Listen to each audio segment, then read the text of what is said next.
वज़ीर आज़म का कहना था कि इस बात से कतई नज़र की अगली हुकूमत कौन बनाएगा। हम अदारों जैसा अदलिया, कौमी एहतसाब ब्यूरो और मीडिया के किरदार और सिविल मिलिट्री ताल्लुकात का मसला दरपेश रहेगा। उनका मजीद कहना था कि अगर अदलिया हुकूमत के कामों में मुदाखलत करती रहेगी और नैब हुकूमती मामलात को मफलूज कर दे तो कोई हुकूमत भी कारकर्दगी नहीं दिखा सकती। यही वजह है कि नई हुकूमत बनने के पेश नज़र अदलिया और नैब के किरदार पर कौमी मुबाहिसे का आगाज किया जाए। उन्होंने सवाल किया कि अगर अदालत के फैसले के असरात से अरबों रुपए का नुकसान हो जाता तो जिम्मेदार कौन होगा। अगर नैब सरकारी अदारों को मफलूज कर दे कि वो कोई फैसला ना ले सकें तो उनका कहना था कि अदारों के इख्तियारात के साथ एक कौमी मुबाहिसा सिविल मिलिट्री ताल्लुकात पर भी होना चाहिए। एक सवाल के जवाब में उन्होंने कहा कि मुल्क इस तरह नहीं चलते और ना ही हुकूमतें इन हालात में कारकर्दगी दिखा सकती हैं। वज़ीर आज़म का कहना था कि हमारी जमात को 5 साल पहले लोगों ने वोट देकर मुंतखब किया और हमने अपनी कारकर्दगी से इस वोट का एहतराम किया। वज़ीर आज़म ने मज़ीद कहा कि सियासी अदम इस्तेकाम मुल्क पर संगीन असरात मुरतब कर रहा है, जबकि हुकूमती कारकर्दगी को 2014 के धरने, पनामा पेपर केस के फैसले और सुप्रीम कोर्ट के 28 जुलाई के नवाज शरीफ को ओहदे से बरतरफ करने के फैसले ने खासा नुकसान पहुंचाया है, वरना यह कारकर्दगी मजीद बेहतर होती और माली खसारा भी इसके मुकाबले में कम होता। इस ज़मन में सेक्रेटरी इलेक्शन के दिए गए बयान, जिसमें उन्होंने 2 माह में इंतखाबात के इनेकाद पर शुकूक व शुबात का इजहार किया था, के बारे में सवाल पूछा गया तो वज़ीर आज़म का कहना था कि मैं इस बयान से ला इल्म हूँ। उनका कहना था कि हम इलेक्शन कमीशन से राब्ते में हैं, इस बारे में कानून बिल्कुल वाज़ेह है। हुकूमत की जानिब से इस सिलसिले में समरी सदर को तौसीक के लिए इरसाल की जा चुकी है, जिसकी रूह से इंतखाबात 25 जुलाई को होंगे, जबकि इलेक्शन कमीशन इस शेड्यूल का ऐलान करेगा। ISPR की जानिब से जारी बयान के मुताबिक साबका फाटा के यूथ जिरगा ने army chief general Qamar Javed Bajwa से मुलाकात की। ISPR के मुताबिक यूथ जिरगा से मुलाकात के मौके पर army chief general Qamar Javed Bajwa का कहना था कि फाटा के इंजमाम से इलाके में माशी व समाजी तरक्की होगी और दहशतगर्दी का खात्मा होगा। आर्मी चीफ ने फाटा इंजमाम से मुतल्लिक नौजवान नस्ल के जज्बे को सराहा और कहा कि रियासत दहशतगर्दी और शिदत पसंदी के खात्मे के लिए पुरअज़्म है। आर्मी चीफ ने कहा कि दहशतगर्दी और शिदत पसंदी के खात्मे में नौजवान नस्ल का अहम किरदार है। नौजवान पुरअमन मकासद पर तवज्जो मरकूज रखें, जमहूरी और सियासी सरगर्मियों पर भरपूर हिस्सा लें। जनरल कमर जावेद बाजवा ने कहा कि अमन के उसूल के लिए भारी जानी व माली कुर्बानियां दी हैं, हासिल किए गए अमन को किसी सूरत ज़ाया नहीं होने देंगे। आर्मी चीफ ने नौजवानों को नसीहत की कि वो दुश्मन क़ुव्वतों से बाखबर रहें। उन्होंने दहशतगर्दी के खिलाफ जंग में नौजवानों की हिमायत और अज़म को सराहा, जबकि पाकिस्तान के मुस्तकबिल से मुतल्लिक नौजवानों के ख्यालात की तारीफ की। जनरल कमर जावेद बाजवा ने कहा कि बादर कबाइलियों की कुर्बानियों से हासिल कामयाबियों को मुस्तहकम किया जा रहा है। पाकिस्तान इस्तेकाम और पायदार अमन की तरफ गामजन है। आर्मी चीफ ने फाटा यूथ जिरगे को अफगान क़यादत से मुलाकातों पर भी एतमाद में लिया और कहा कि नौजवान पाकिस्तान का मुस्तकबिल हैं, वो मुल्क की तरक्की और अमन में किरदार जारी रखें। ISPR के मुताबिक फाटा यूथ जिरगा ने इस मौके पर अमन की बहाली और इस्तेकाम के लिए पाक फौज की कोशिशों की तारीफ की।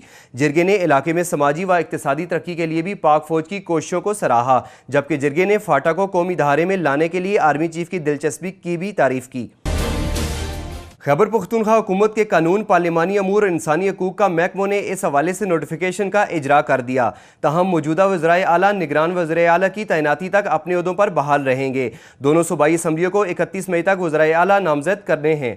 अगर वज़ीर आला और अपोजिशन लीडर 2 रोज़ में निगरान वज़ीर आला के नामों पर इतफाक नहीं हुआ तो मामला पार्लिमानी कमेटी में जाएगा, जिसमें हुकूमत और अपोजिशन के 2 अरकान होंगे। अगर कमेटी भी वज़ीर आला नामज़द करने में नाकाम होती है तो इलेक्शन कमीशन ऑफ पाकिस्तान निगरान वज़ीर आला के नाम का फैसला करेगी। वज़ीर आला मुराद अली शाह ने काबीना इजलास के अख्ताम में कहा कि ये एक तारीखी दिन है।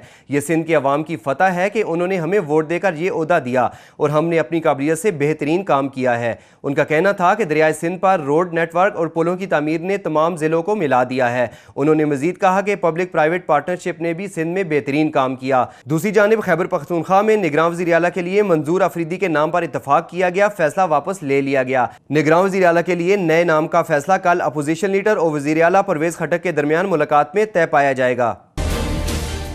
मज़कूरा बिल काबीना सेक्रेटेरिएट के कायम मुकाम वज़ीर शेख आफ्ताब अहमद ने पेश किया तो अपोजिशन ने हुकूमती फैसले को बिला जवाज़ और गैर ज़रूरी करार देकर बिल मुस्तरद कर दिया, जबकि इससे कबल तवज्जो दिलाओ नोटिस में वजारत ख़जाना की जानिब से फ़ंड्स जारी किए जाने के बावजूद 3 माह से इस्लामाबाद मॉडल कॉलेज और स्कूलों के आर्जी इसातिज़ा को तनख्वाहें न मिलने का मामला पेश किया गया तो आफ्ताब शेख कोई वाज़ेह जवाब देकर अरकान असम्बली को मुतमईन न कर सके।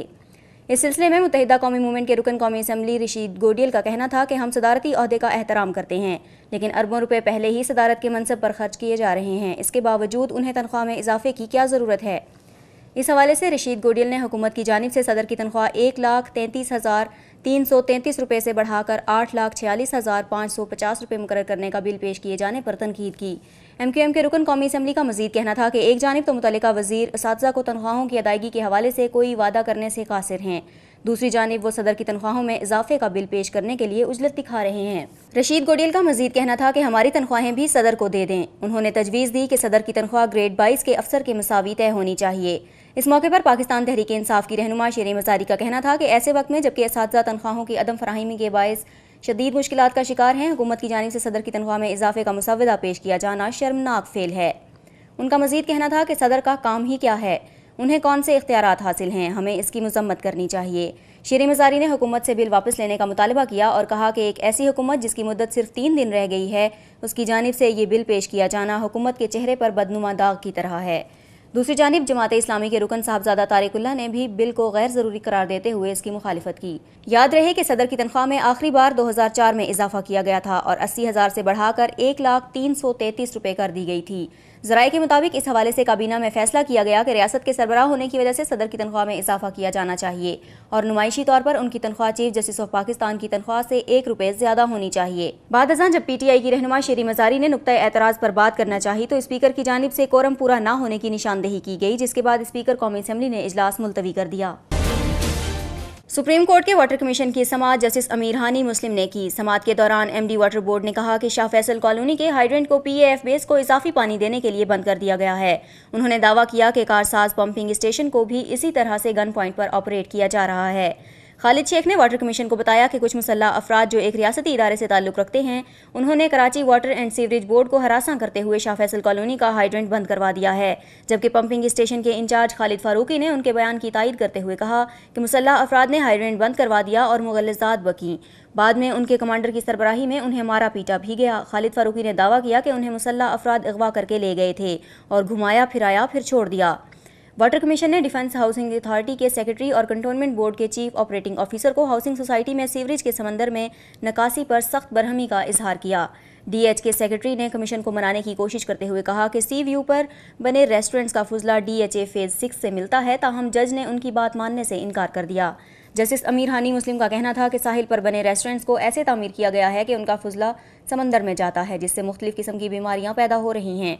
उन्होंने हुकाम को अहकामात जारी करते हुए सीवरेज की नकासी के मसले को रमज़ान में ही हल करने का कहा और कहा कि अगर ऐसा नहीं किया गया तो कमीशन साहिल पर बने तमाम रेस्टोरेंट्स को बंद करने का हुक्म जारी कर देगा। उन्होंने खबरदार किया कि अगर रेस्टोरेंट्स का फुजला समंदर में गया तो इसके जिम्मेदार DHA के सेक्रेटरी होंगे।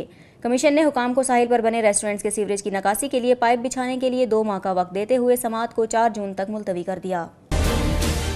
ज़राए के मुताबिक नैब टीम ने आशियाना हाउसिंग स्कीम स्कैंडल से ताल्लुक में शोरूम पर छापा मारा और 1 करोड़ 10 लाख रुपए मालियत की प्राडो अपने कब्जे में लेते हुए 1 करोड़ 45 लाख रुपए नकद भी बरामद कर लिए, जो कि अहद चीमा ने मुबैना तौर पर छुपा रखे थे। जबकि 21 फरवरी को नैब ने आशियाना इकबाल हाउसिंग सोसाइटी स्कैंडल में मुबैना तौर पर मुलविस होने पर LDA के साबिक सरबराह अहद खान चीमा को पूछगछ के लिए गिरफ्तार किया था, जिसके बाद वज़ीर आला पंजाब शहबाज शरीफ के हल्के में हलचल मच गई थी।